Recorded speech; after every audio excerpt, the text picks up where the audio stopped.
നിങ്ങളുടെ ബിസിനസ്സുമായിട്ട് ബന്ധപ്പെട്ട പോസ്റ്റുകൾ, റീലുകൾ ഇൻസ്റ്റാഗ്രാമിൽ പബ്ലിഷ് ചെയ്യേണ്ട ടൈം ഓൾറെഡി കാൽക്കുലേറ്റഡ് ആണ്. മിക്ക ആൾക്കാരും അത് ചെക്ക് ചെയ്യാറുണ്ട്.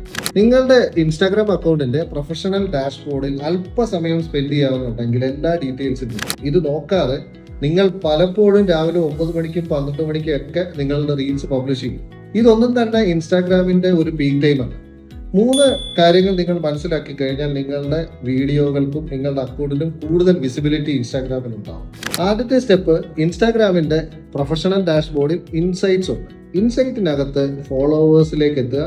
ഫോളോവേഴ്സിന്റെ താഴോട്ട് സ്ക്രോൾ ചെയ്ത് കഴിഞ്ഞാൽ നിങ്ങൾക്കൊരു ഗ്രാഫ് കാണാം. അതിനകത്ത് എക്സാക്റ്റ് ആയിട്ട് നിങ്ങളുടെ ഓഡിയൻസ് ഓൺലൈനായിട്ട് എപ്പോഴാണ് ഉള്ളതെന്ന് നിങ്ങൾക്ക് കാണാൻ പറ്റും.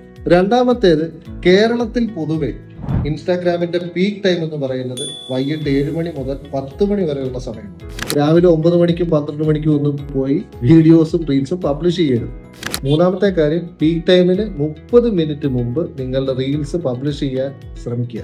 ഇൻസ്റ്റാഗ്രാം ഷോ ചെയ്യുന്നത് ആദ്യം സ്മോൾ ബാച്ചസ് ആയിട്ട് എക്സിസ്റ്റിംഗ് ഫോളോവേഴ്സിനാണ്. എക്സിസ്റ്റിംഗ് ഫോളോവേഴ്സ് നമ്മളുടെ വീഡിയോസ് എത്ര ടൈം കാണുന്നുണ്ട്, ഷെയർ ചെയ്യുന്നുണ്ട്, സേവ് ചെയ്യുന്നുണ്ട് എന്ന് കണക്കാക്കിയിട്ടാണ് നോൺ ഫോളോവേഴ്സിലേക്ക് കൂടുതലായിട്ട് എത്തിക്കുന്നത്. പീക്ക് ടൈമിൽ നല്ല മൊമെന്റം കിട്ടാൻ ഇത് ഹെൽപ്ഫുൾ ആണ്.